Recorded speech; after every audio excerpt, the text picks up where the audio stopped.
Big C and Mike Jones, they call the plays in the zone. Spit facts, no cap, straight to the bone. Gritter, roaring gossip, the field's their home. Huddle up, press play, you're never alone. Sunday sermons, but the church is turf. From Lambeau chills to Miami surf. Quarterback questions, they dissect the worth. Dropping gems like they mine the earth. Laces out, the mic stays hot. Breaking down the game, every yard, every plot. From kickoffs to OT, they never forgot. Tune into the squad, this is the spot.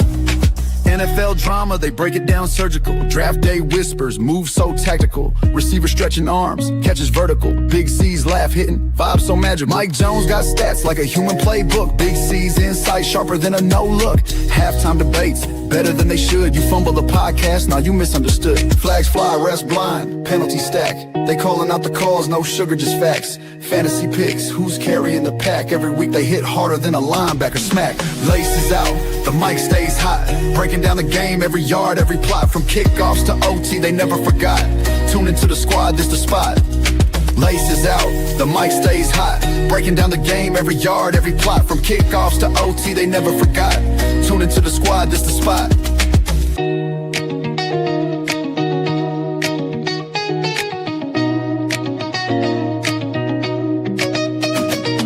Sunday sermons, but the church is turf. From Lambeau chills to Miami surf. Quarterback questions, they dissect the worth. Dropping gems like they mine the earth. Laces out, the mic stays hot. Breaking down the game, every yard, every plot. From kickoffs to OT.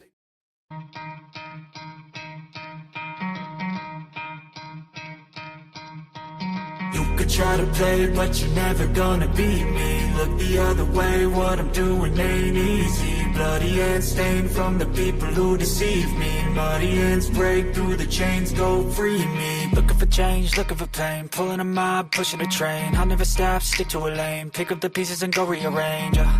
I'll be the best above all the rest, put me to the test and expect nothing less, your check as I'm chess, what's happening next, yeah. He got the venom, a tangible weapon, no coming in second. This life is a lesson, he got a new engine from pain, it's a blessing. New focus, no guessing, just bold and obsession. All in his possession, you got their attention. I'll leave an impression and take your redemption. Just kill, no discretion, your mind is a weapon. 11-11, it's time for progression, You could try to play, but you're never gonna beat me. Look the other way, what I'm doing ain't easy. Bloody hands stained from the people who deceive me. Muddy hands break through the chains, go free me. People like sheep move feet, hurt it easy. You don't wanna be fast asleep when they see me. Better stand tall, ready for a fight, believe me. When they try.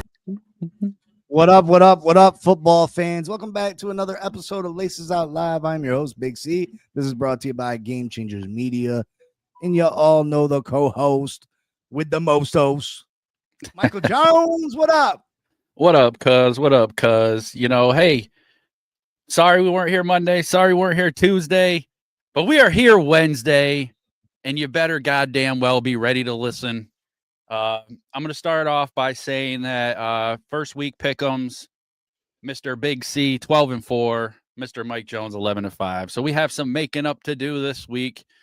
But before we get started, I really wanted to say I'd like to extend my condolences to friends and family of Charlie Kirk, 31-year-old father and husband, taken mid-sentence at one of his famously known college campus debates.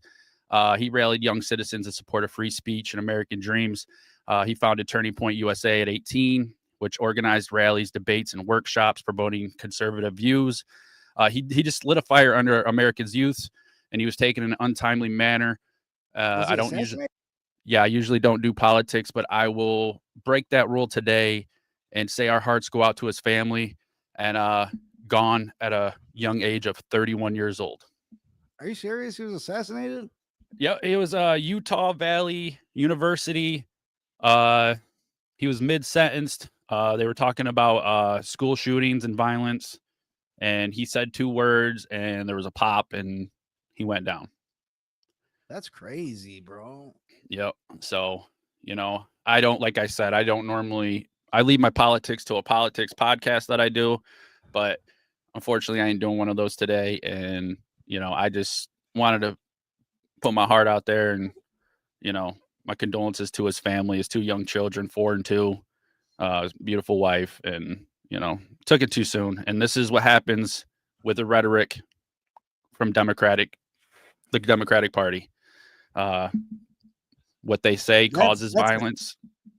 that's absurd. Like, you know, I checked this dude out, and you know, I've talked to you privately about, you know, Yep. this guy, you know, and he would get on there and he would debate people. He would debate college students, you know what I mean? And Yeah. he'd give his point of view and he'd listen to other people's point of views. And that's absolutely ridiculous that someone went and did that. Yeah, I mean, the guy, he was a good dude. I mean, from everybody that I've heard from and seen about, he would debate you. He wouldn't criticize you. You're entitled to your opinion. He was a man of God. It's a shame. It's a shame in this day and age in the politics world that we live in, that the violence it's just getting worse, and something needs to be done about it. But I mean, other than that, I mean, you know, like I said, hearts out to his family, and it's a terrible thing. Yeah, I mean, God bless them and stuff. That's a terrible thing. Regardless what your political views are, I mean, Yeah. this guy's not out there. You know, he's debating his point of view, and to kill someone over their opinion is absolutely atrocious. You got to think that young lady that, you know, that I was talking to you about, you know, she going out into public, she's got to reconsider what she's doing, you know what I mean? Because Yeah. people are in danger. People are crazy. People are absolutely crazy. Yep. But yeah, sorry to start on such a somber note, but that is, I mean, I'm shocked. Like, I can't believe that. I really can't believe it. Like, you just blew my mind. Sorry. Yeah, like that shit really, you know what I mean? Like, I don't know the guy, and I don't know. I'm not a big politics guy. I'll be honest, you know what I mean? But like, I've listened to the guy a few times, you know what I mean? Some things he says I agree with, some things I don't agree with, but he would debate people, and you know, he gave everybody opportunity to voice their opinion, you know what I mean? And yeah, and that's what just that's to what kill someone, like, that's what it's I about. don't know how you think that is. How do you feel that is okay to kill someone over their political views, or how they feel, or how they think? And you know what I mean? Exactly. It just blows my mind. I mean, 9 times out of 10, you think about it, you go places, you do things, and how many conversations have you struck up with people? You don't know whether they're Democrat, you don't know whether they're Republican. I mean, some you do, but for the most part, people don't talk politics in public view, public life, because a lot of times those views can cause issues. So, you know, I know plenty of Democrats that I've talked with that, you know, I get along with personally. We don't not see things the same way, but you know, it is what it is. And it's a sad state of our country when we have to worry about these people, political leaders, especially decent ones like Charlie Kirk, just having their life taken from them when he's in the middle of doing something that he loves, which I guess that's the way to go. But I mean, he's 31 years old, 2 kids. It's really sickening. Hopefully we get this addressed in our country, because this is not acceptable. But anyway, we are going to go into reaction. Well, it's supposed to be reaction Monday, but here we are Wednesday. So we'll go reaction Wednesday. Did you have anything else to say before we start? No, I mean, Anthony, I know it's not one-sided. There's violent people that are Democratic and Republican. You know what I mean? Regardless of how you feel about the guy, I mean, like, he wasn't out there doing anything violent. You know what I mean? He was speaking word, and that's just, for someone to be so young and that to happen. You know what I mean? It's just. Oh, okay. Listen, you know what I mean? I'm not. Whether you're Republican, Democrat, this ain't the place for that, you know, but it's just sad. It's just sad that the country comes to that, regardless if you're a Republican. You know what I mean? He could be very easily be a Democrat that's dead by the hand of a Republican, and I'd feel the same way. You know what I mean? So, and again, I don't have no political, you know what I mean? Ties solid to political. either. Yeah. You know what I mean? It's just sad. Yep. But anyway, yeah. What a crazy week one, right?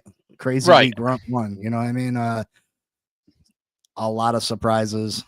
I was having a rough time this weekend, obviously. Yep. And yeah. Well, I mean, you were expecting it more than I was. I mean, shit. And you Yeah, got some but things to look. You got some things to look forward to at least. Yeah, but I wasn't expecting to score the least amount of points by any team in the first week. It's something. It's something when you sit there and you watch your team play really well together. Regardless, it was preseason.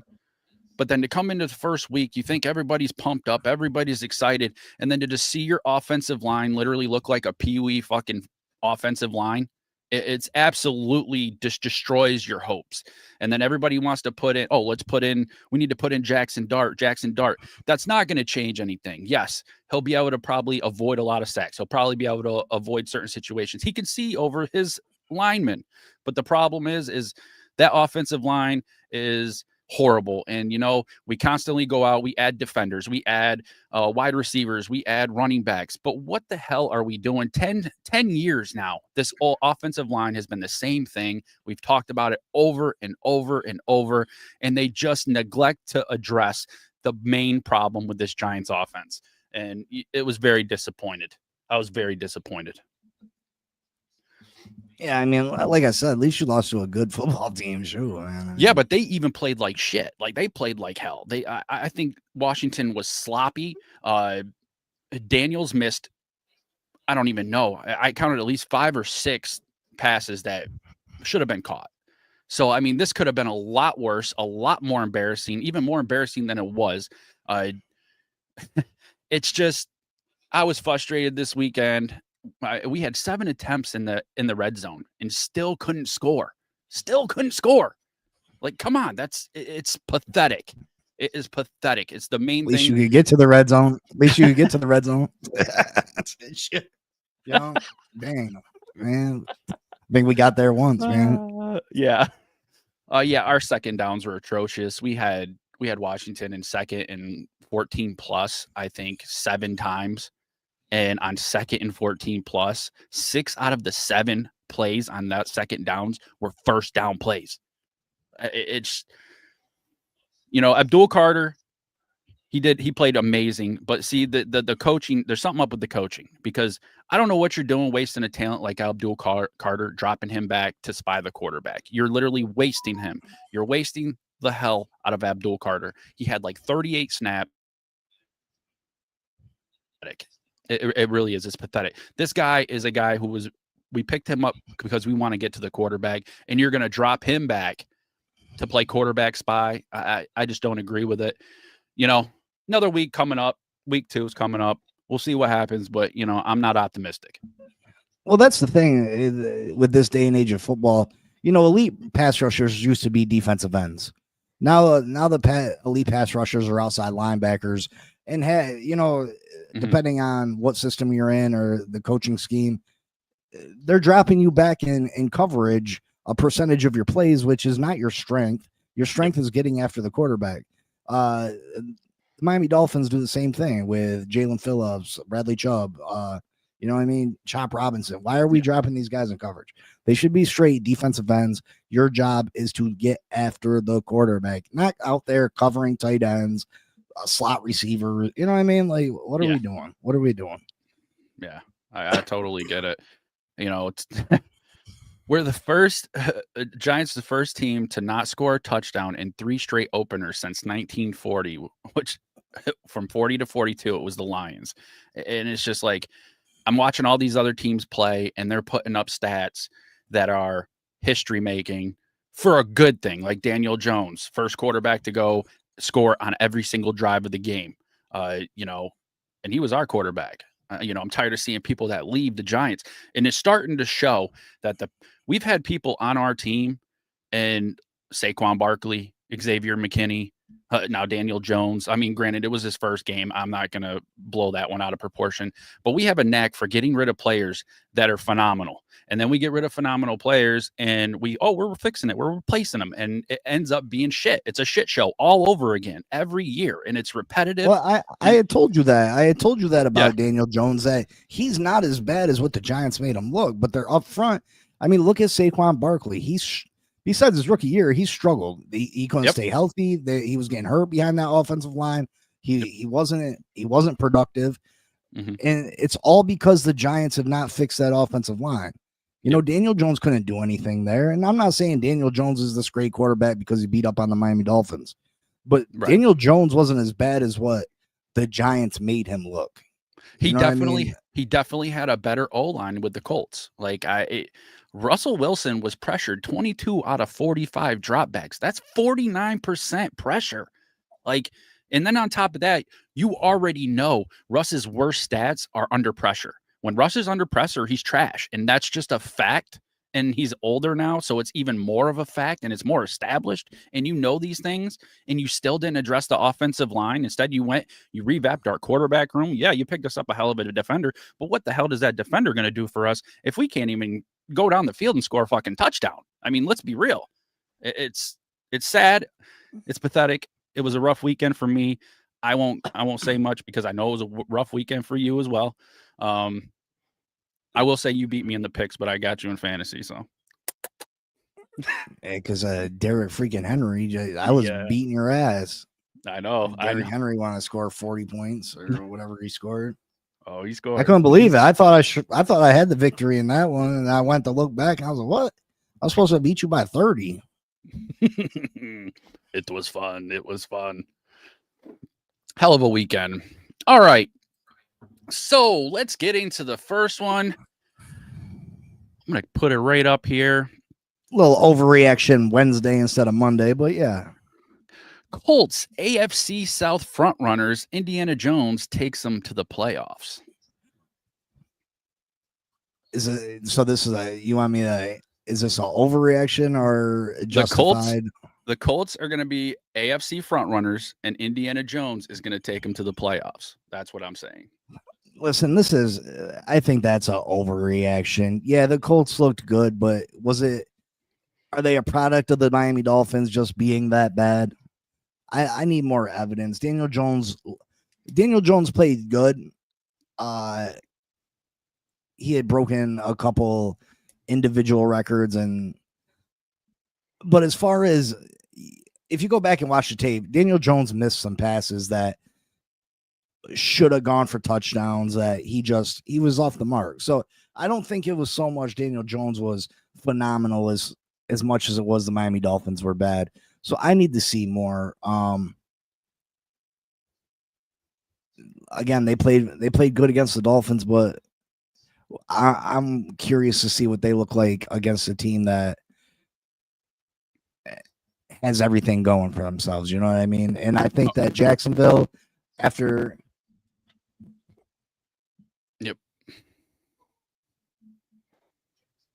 Jacksonville looked really good this weekend. You got Houston, of course, with CJ Stroud and them boys.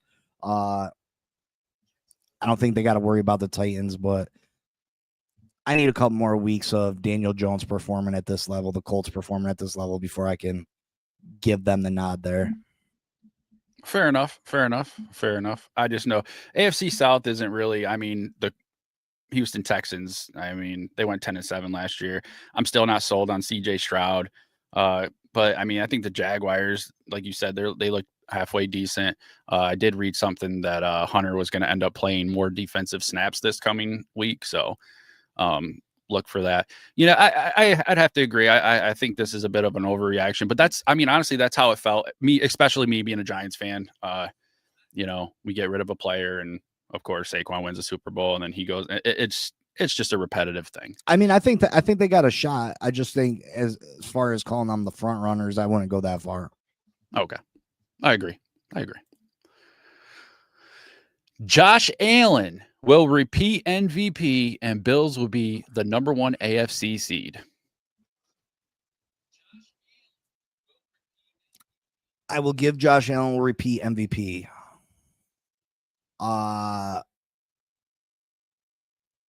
Just because Josh Allen has to do more than the other guys have to do. I think he'll outperform Patrick Mahomes just because, there's two real dominant dual threat quarterbacks. That's Lamar Jackson and Josh Allen. Lamar Jackson clearly has more help than Josh Allen. Josh Allen has more responsibility. There's more on Josh Allen's plate. Josh Allen had a phenomenal game Sunday. Although I felt Baltimore was the better team. Mm-hmm. the Buffalo Bills, they won the football game. You know, a lesser quarterback won regardless of Derrick Henry's fumble. A lesser quarterback wouldn't have necessarily won that game, regardless. You know what I mean? Yeah. And Josh Allen is just phenomenal. He's out of this world. The things he does with limited supporting cast, because I don't think the Bills supporting cast is all that great. You know, he doesn't have a Derrick Henry in the backfield. Now James Cook he's a very good player, but he's not Derrick Henry. You know what I mean? Right. I don't think there's any receivers on the Bills that are as good as Zay Flowers, or you know what I mean? Yeah, but I'm not. Flowers had a hell of a game too. I'm not ready to say the Bills are going to be the number 1 seed though. With 4 minutes left in this game, Baltimore looked like they had the game wrapped up, and I don't think it's every day that you're going to get that lucky. The Bills had some lucky plays. They had a deflected pass that was called for a touchdown. You know, they got the field goal at the end of the half, and you know, I'll give them credit. You know, they drove the ball down, and there was time on the clock, but those plays aren't always going to go in your favor. You know what I mean? So a lot of things went in the Buffalo Bills' way. A lot of things had to go correct for them. So I'm not going to go as far as say that they're going to be the number 1 seed. Obviously, they're going to win the division. Right. They're going to be they're going to be either 1 or 2. You know what I mean? Baltimore's got some work to do, but can you imagine being that kicker, Matt Prater, though, coming in and just you being the kicker to kick that game-winning field goal, man? That was probably one of the top games I've ever watched in my life. I'm not going to lie. I wanted to turn it off there for a minute, and all of a sudden I see Derrick Henry running up the field, and boom, ball pops out, and I'm like, oh, here we go. Because we've seen Josh Allen do this kind of stuff last year. I mean, you think they're done, you think they're out of it, and it's like these teams, you cannot fall asleep on Josh Allen. You cannot fall asleep on this Buffalo team. Half the stadium was leaving. Like, could you imagine all them people trying to get back in to see? And the people that couldn't get in, they paid the money to be there, and they missed one of the greatest games to be played in Buffalo. And this being the final year with that stadium, it's almost like it was meant to be. But you know, that kicker, man, I couldn't even imagine coming into a situation like that. That was pretty cool. I ain't gonna lie, they showed him, and he looked old as shit. Oh yeah, that's what I was. He was dusty old. I was like, oh no. I was like, this dude is kicking for the win. You gotta be kidding me. Oh my, I was worried. Where'd you go, buddy? I'm here. Oh, sorry for the video. That's what I was gonna say. I was just gonna say sorry for the technical difficulties, folks. Big C's got to get a big green snobber out of his nostrils. But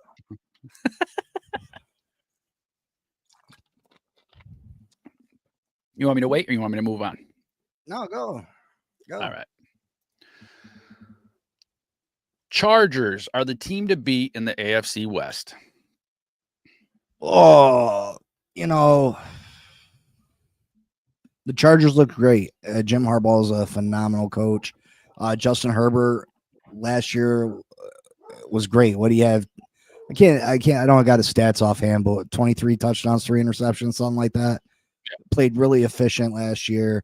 Ladd McConkey's a great young receiver. He reminds me a lot of Puka over with the Rams. Just a guy that he's going to be in the right spot. He's got sure hands. He's going to catch the ball. Keenan Allen came back. He gives them that security blanket.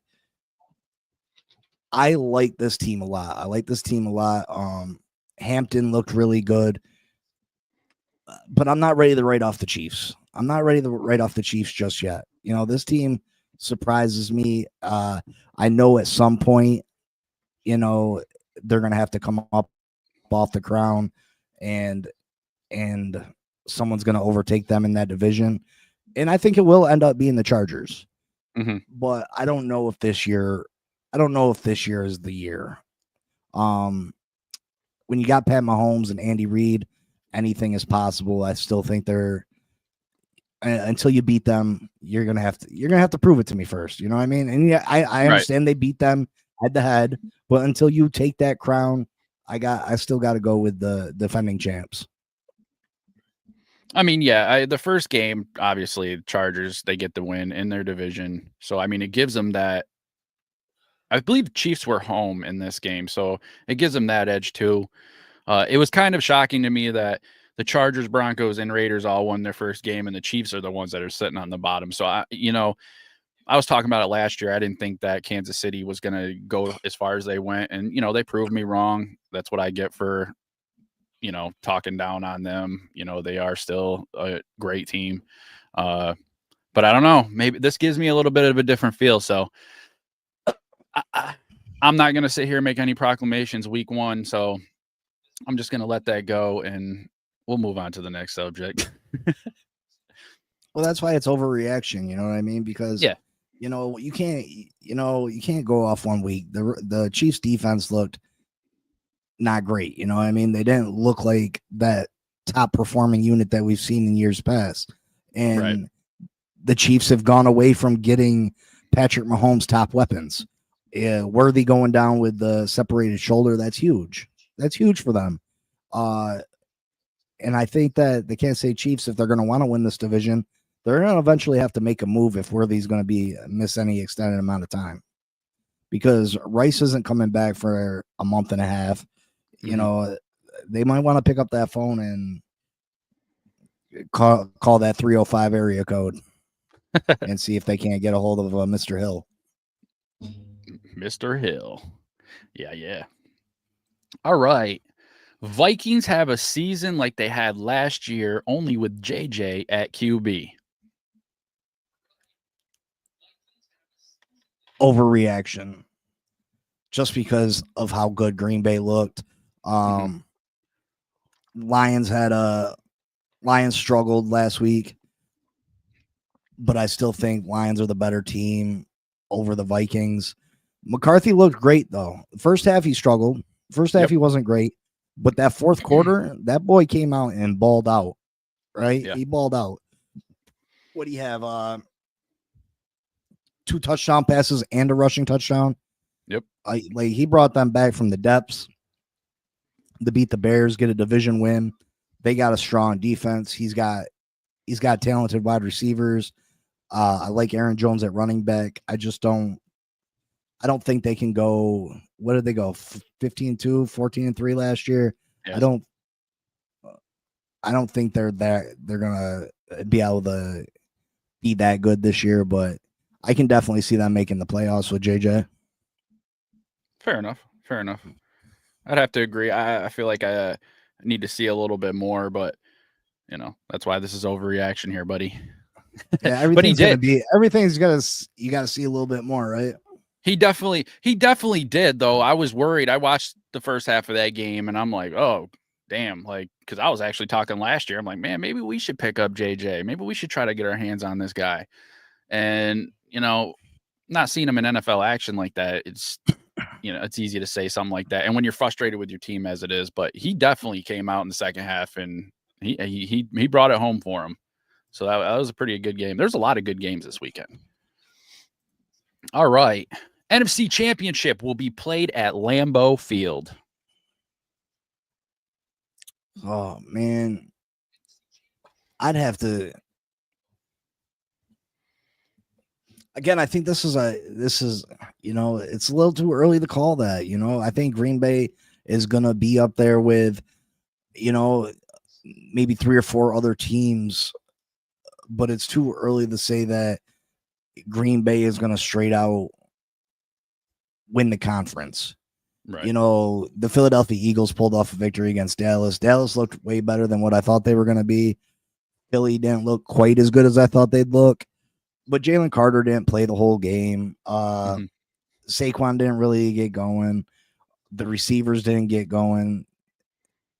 But Philly still won. I think Philly's still the favorite. And again, until you knock Philly off that, and I don't see it because I think Philly's got the most well-rounded team in all of football. I can't Philly's been there. Philly's done that. You know what I mean? Yeah. Green Bay still up and coming.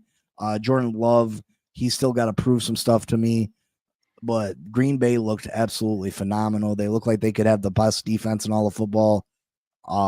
If Jordan Love can match that on offense, there's absolutely a shot that the championship game could be played at Lambeau, and that's a tough matchup for anybody that have to go to Lambeau, the frozen tundra of Lambeau Field.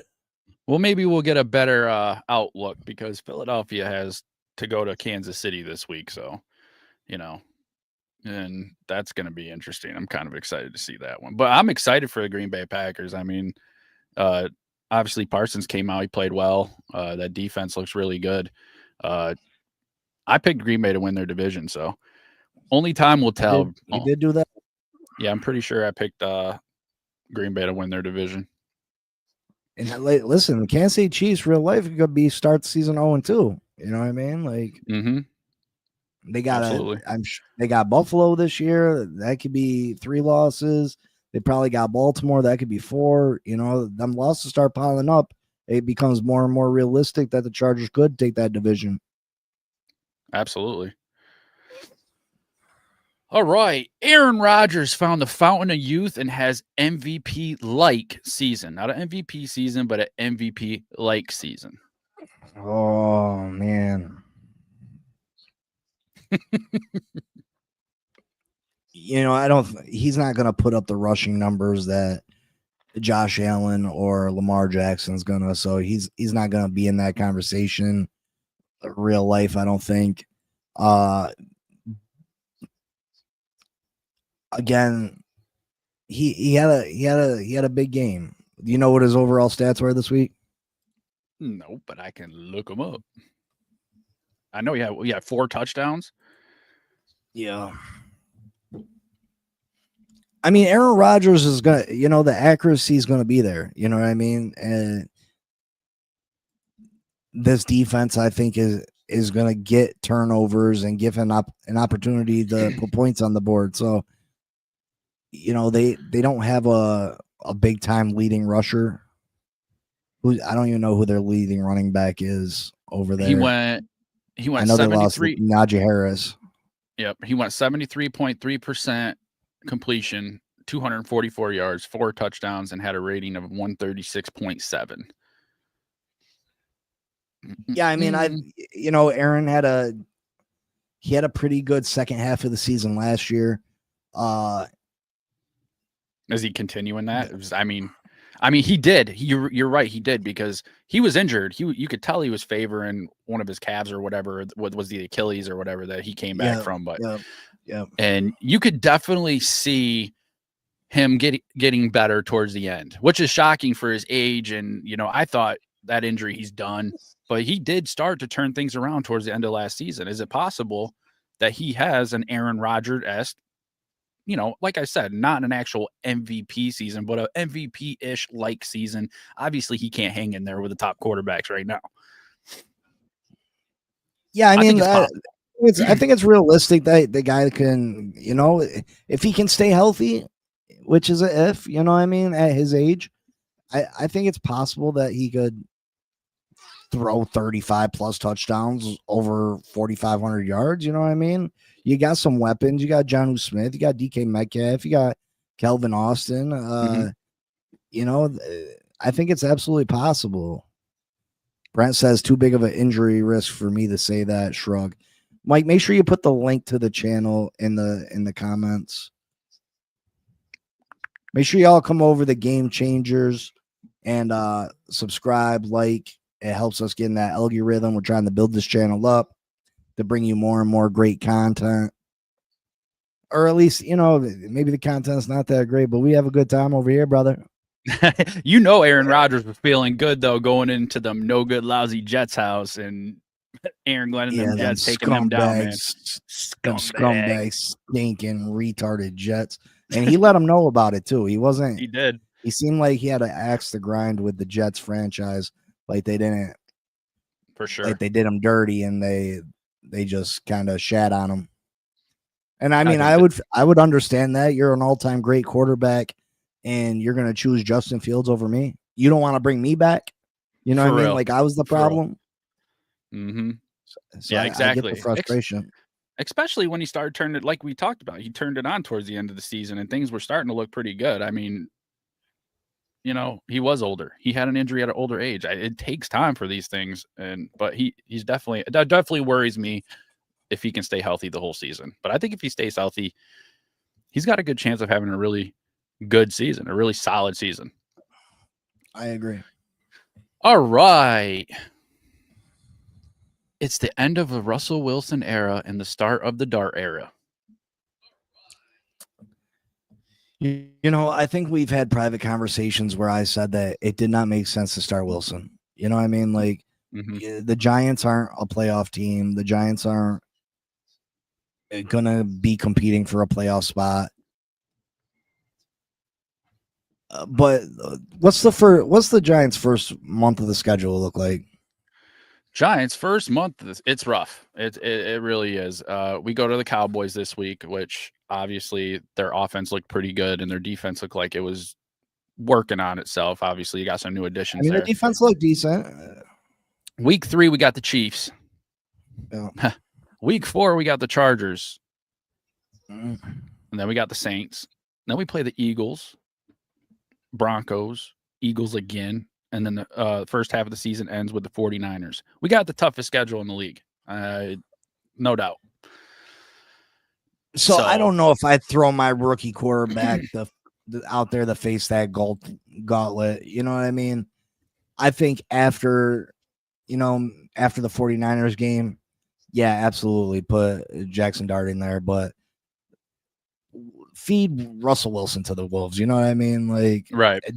Don't put your quarterback in a position that he's going to have all his confidence ripped from him right from the start. Don't put him in a position where he's going to get himself killed out there.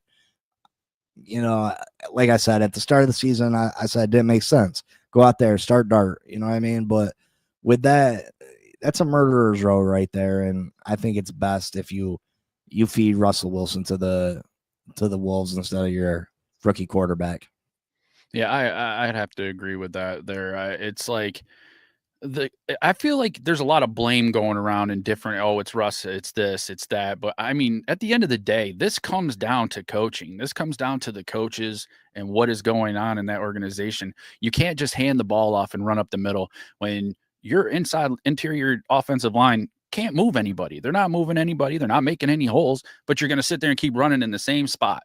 And then, like, come on, like your outside corners, you have to get your hands on the receivers. Like, you cannot let them get a free run. Otherwise, they're going to get beat every time. You have to jam them up. You have to take them off their route, and you have to throw the timing off. But that's part of the defense I was very upset with.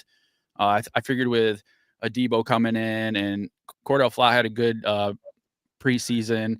I expected much more from the secondary, but the problem is when you went back and watched some of the video, they never jammed anybody up. Like you got 5 yards. Get your damn hands on these guys, and if you knock them 3 yards off that timing, half the time that could be enough to either miss the pass or you could possibly get a turnover on that. And I think there's just a lot of fundamental things that this Giants team isn't doing. And I think at the end of the day, this falls back on Coach Daboll and the offensive and defensive coordinator. And I'm not going to be nice to the coaching staff this year. I'm not going to say, oh, it was this, oh, it was that. If we're losing, it's because of coaching. We got good players. The only thing that we don't have good players on really is the offensive line. And we are missing Andrew Thomas, but Andrew Thomas has a hurt foot. And what's he look like? Is he going to stay uninjured? Is he going to come in and be that top left guard? Is he going to come in like it's left tackle? It's ridiculous. I'm getting out of this. I agree, though. I don't think you throw Russell Wilson in there to take a heat on, especially with the Chiefs coming, the Chargers coming, Eagles twice. It seems insane. Denver's got one of the best defenses. Yep.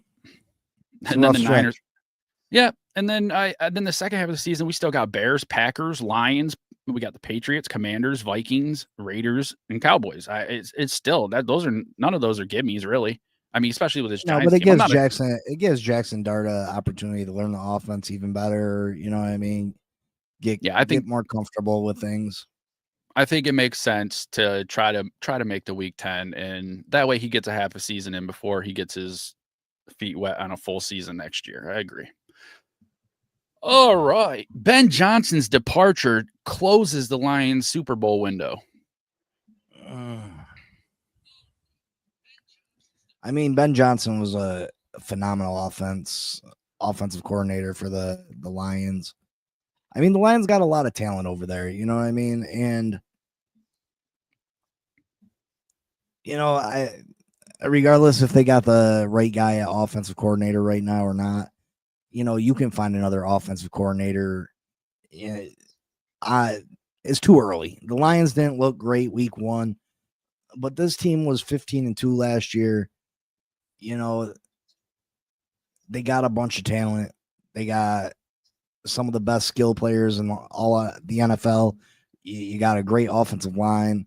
The defense is healthy this year. Like I said, give it a couple weeks. You know what I mean? I don't think their window's closed, though. They got a lot of young talent. And yeah, there's too much young talent on this team. They're not an old team. You know what I mean? They don't got a quarterback that's on the verge of retirement or a running back that is at the end. You know what I mean? Like, all their guys are fairly young, and they got time to get it right. Fair enough. I don't see him going 15 wins this year, though. I really don't. I think maybe 11 wins. I think even possibly 10, but we'll see. It's like we're just starting. All right, I left the last one for you. Let us know how you feel. Dolphins head coach Mike McDaniels will be fired by week 4. Oh, that's a good one.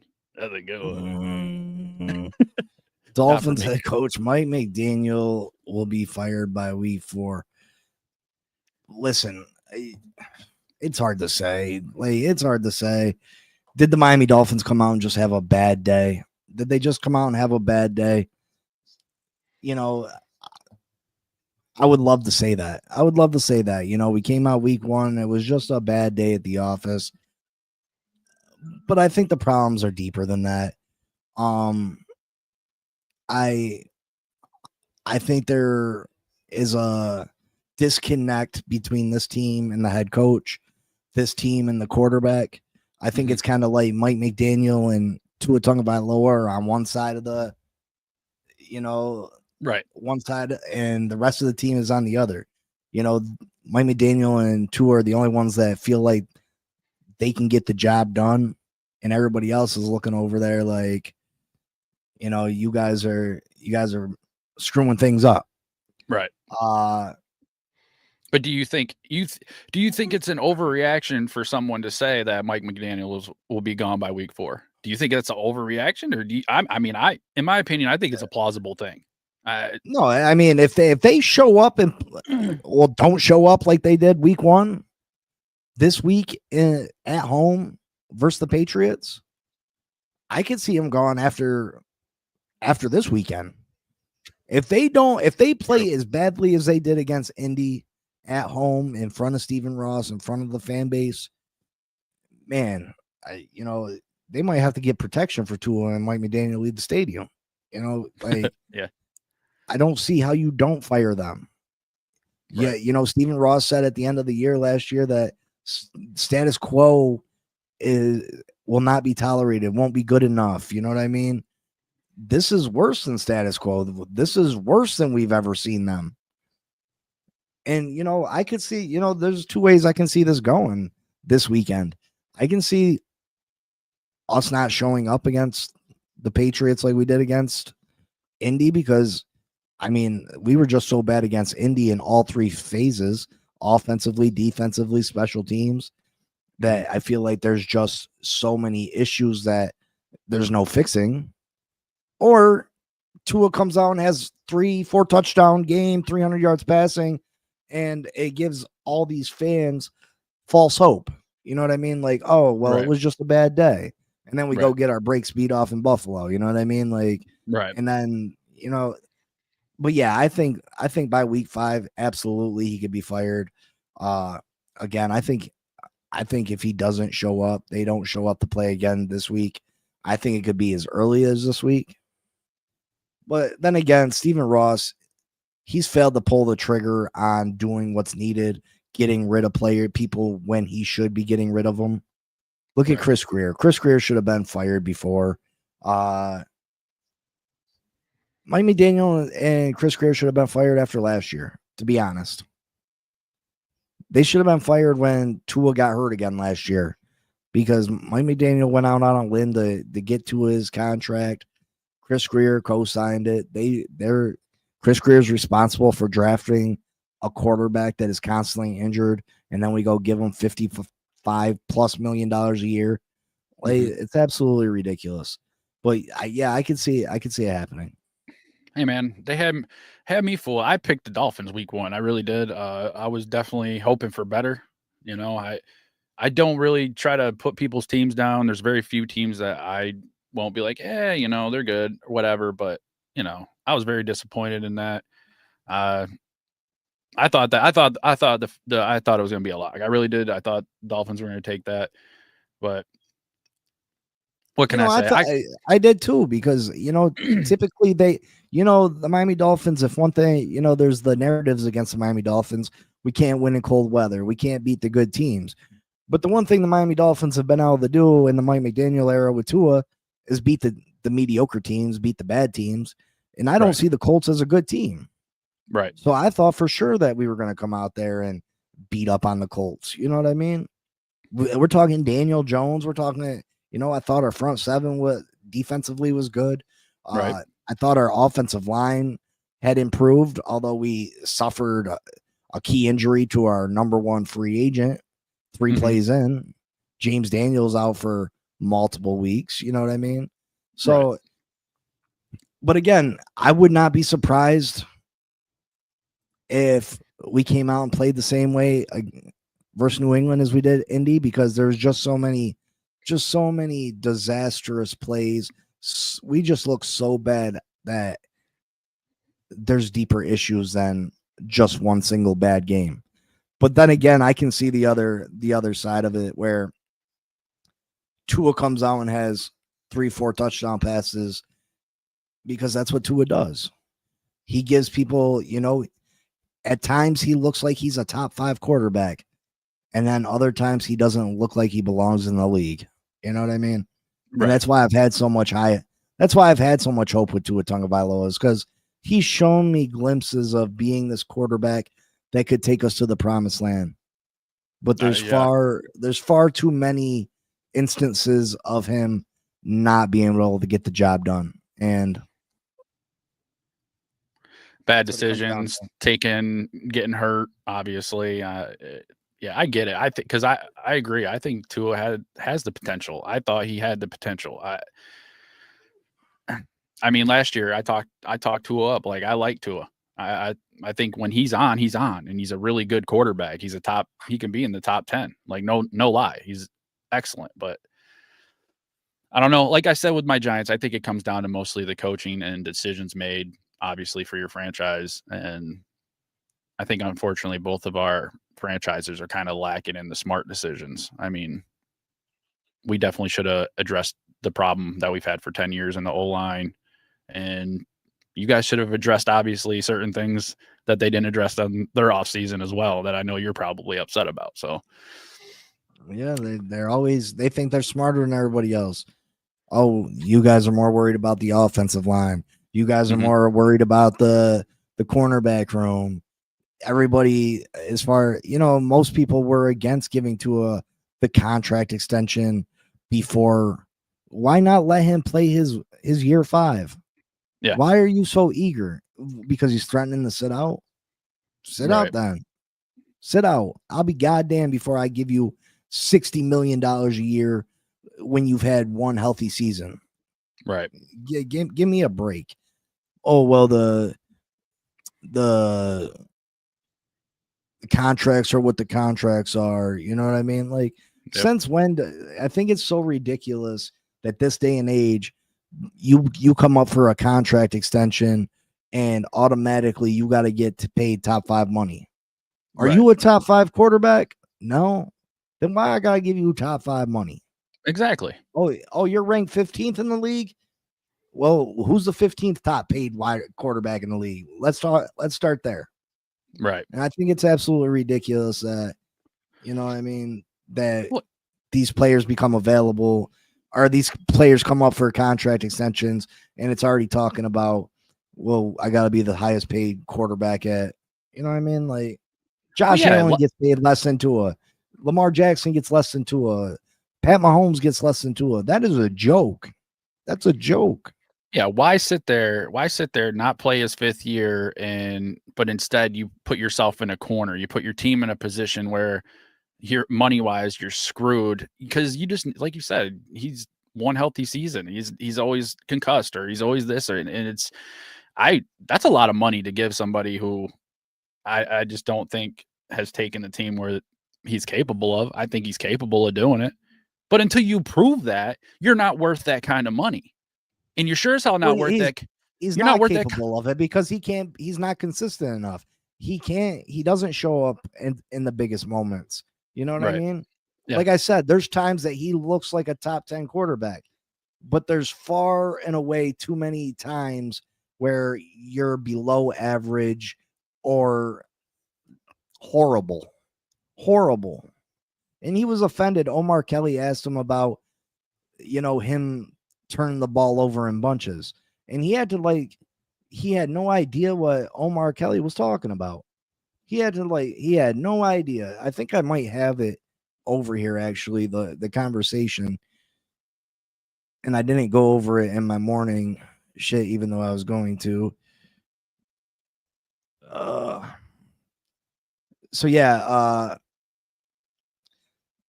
anyway, Omar Kelly asked him, are you pressing? You know, it seems like you turn the ball over and then these turnovers become press. You know, it seems like you turn over the ball in bunches. And Tua said, I wouldn't say I'm pressing. I would say it's part of the game. You obviously don't want to turn the ball over. I thought that was a wild comment that I turned the ball over in bunches. That's crazy. It just so happened that happened today. It was what it was. Got to move forward from that. Can't make those same mistakes. And then they asked him about it again today, and he still didn't. You know, they gave him an opportunity to back out of it, and he still was like, he was ignoring what the real question was. But then here, Tagovailoa now has 18 games where he's committed multiple turnovers compared to just 13 games with one. In other words, the data backs up the wild comment that Tagovailoa didn't appreciate. It's Fair true. enough. It's true. When Tua has a bad, and I knew the game was going to be bad from jump. When he threw that first interception of the game, which if that pass was on the money, it would have been a touchdown. Tyreek had nothing but green grass ahead of him. Literally green grass ahead of him. If he throws that ball on time, look, I'll show you right here. This is the pass. Tyreek's coming out here at the top right-hand corner. Can you see it? Yep. The ball's here in the middle. Can you see the ball? Yep. Middle of the top. So that's Tyreek coming out. The little red circles where the ball ends up. You see it? Yep. So over his head and behind him. Yep. But look at all that clear space in front of him. Yep. 5 yards in front of him. That's touchdown. Yeah. Not even 3. Even if he put it on him. Even if he put it on him.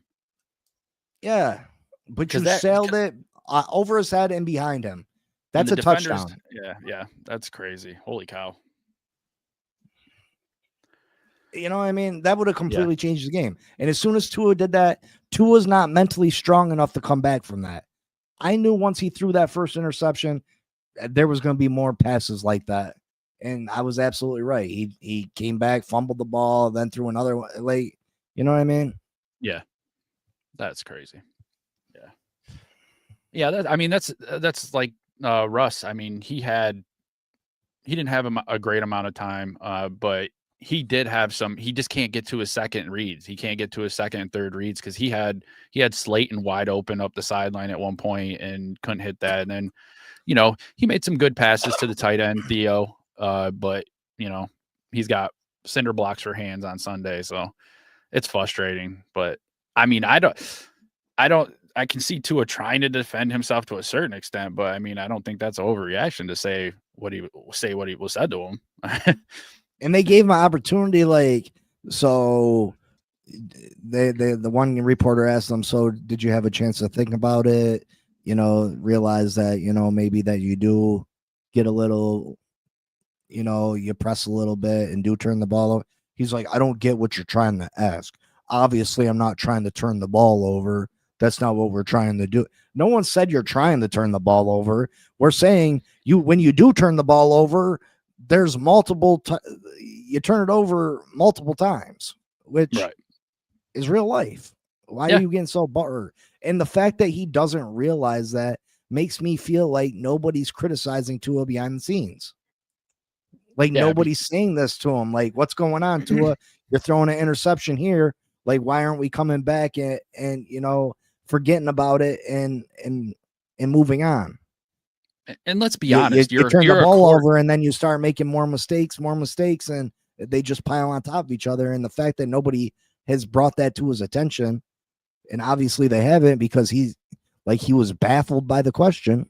Right. That shows me that they're not treating him and they're not coaching him up proper. Yeah. I mean, let's just be real. I mean, he's the quarterback. He's supposed to take responsibility regardless. You come to me and say some stuff like that, it's more like, yeah, I do have a problem with turnovers. When I have turnovers, they can rack up pretty quick, or, at least you got to take accountability, but instead to sit there and try to fight back on that statement, I don't find that leader-like, so to speak. Like Eli'd go out there and get sacked 6 times, throw 2 picks, get their asses kicked, and he's still go in the locker room and say, hey, listen, I got to do better. I can't go out there and throw 3 interceptions and take 6 sacks. And, that's what your leader is supposed to do. So, I mean, that is a little concerning. I did not know about that. Well, yeah, they it's like they baby him. They're too worried about hurting the guy's fucking feelings, and it's ridiculous. You know what I mean? It could have been easily stated, listen, I do, after I throw the first one, lots of times that first one puts us behind the 8 ball. So I am trying to make a play to get us back in the game. And, when you're trying to force things a little bit, turnovers happen. So, I can, that's what happens. That I'm trying to make a play. I'm trying to bring us back. I'm trying to, and I can understand that when I turn the ball over that, sometimes it can lead to multiple turnovers because I'm trying to bring us back. But the fact that he was so nonchalant about it, the fact that he was offended, the fact that, and we've seen Tua get butthurt a couple times when criticized. So it's like, you can't say nothing to Tua. Don't say nothing to Tua. Don't hurt Tua's feelings. Don't make Tua upset. And that's ridiculous. That's why we're not obvious. If that's the case and people aren't saying nothing to Tua, no wonder he is not improving. No wonder he's not growing as a quarterback, because he's not being properly coached. Right. Take accountability. I mean, you're the quarterback. Be the leader. That's what I got. That's all I'm going to say about that. That's all I got for you today, brother. That's all I got for you today. Yeah, I mean, it's absolutely retarded. It was a rough week for Giants fans and obviously your Finn posse. So next week's a new week. It was beyond rough. Beyond rough. It's like the season's over already. Yeah, facts. I feel that. Damn. Yeah. But anyway, so I guess that's our show. You got anything else, Michael? I'll see you guys Friday for Pick'ems, I guess. Oh, let's pick this Thursday night game. Oh, yeah. Let's do it. Washington, Green Bay. Ooh, doggy. Ooh, this should be a good one. Are you going Washington?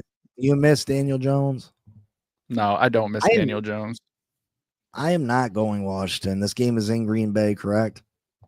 Yep. Yeah, 'Cause Washington that's where came out a little slow. I still think Washington's one of the better teams in the league. But at this point, I do not think they're better than Green Bay. I think Green Bay wins this game, and I think that they show that they're one of the better teams in the NFL. I'm going to say 27-20. All right. I got Green Bay 31-27. You said 27-30? Or No, 27? 27-20. 20, sorry. All right, cool. Yeah. On the same page there. Make sure you all like, comment, subscribe to the Game Changers, because again, Game Changers is not going to continue to be showed on Fin Posse Podcast, our Giants, Gridiron Giants. So Right. make sure you guys subscribe to Game Changers. The link is up in the, you want to drop it up there one more time? The link is in the comments. It's Thursday night football, which can be a shit game. Yeah, I mean, teams obviously have less time to prepare. Less time to heal their bodies up. Make sure you guys subscribe to that Game Changers channel so you can stay locked in with us. Again, we have a great time over here, and we Even when we're have losing. fun. Even when we're losing. Yeah. Gotta be confident. Yeah. Gotta be confident. But Just gotta. we will see you Friday. Friday, 7 p.m. Eastern time. Friday. Friday. Friday. In the zone.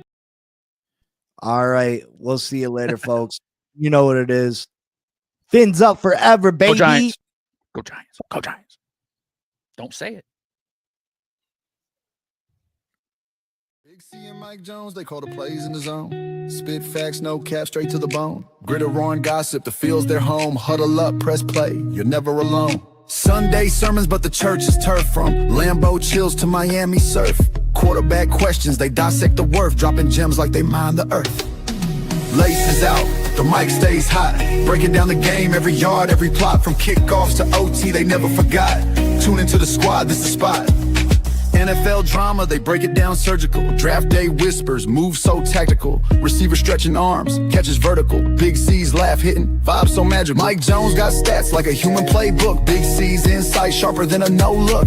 Halftime debates, better than they should. You fumble the podcast, now you misunderstood. Flags fly, refs blind, penalty stack. They calling out the calls, no sugar, just facts. Fantasy picks, who's carrying the pack? Every week they hit harder than a linebacker smack. Laces out, the mic stays hot. Breaking down the game, every yard, every plot. From kickoffs to OT, they never forgot. Tune into the squad, this the spot.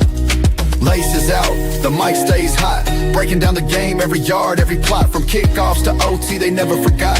Tune into the squad, this the spot.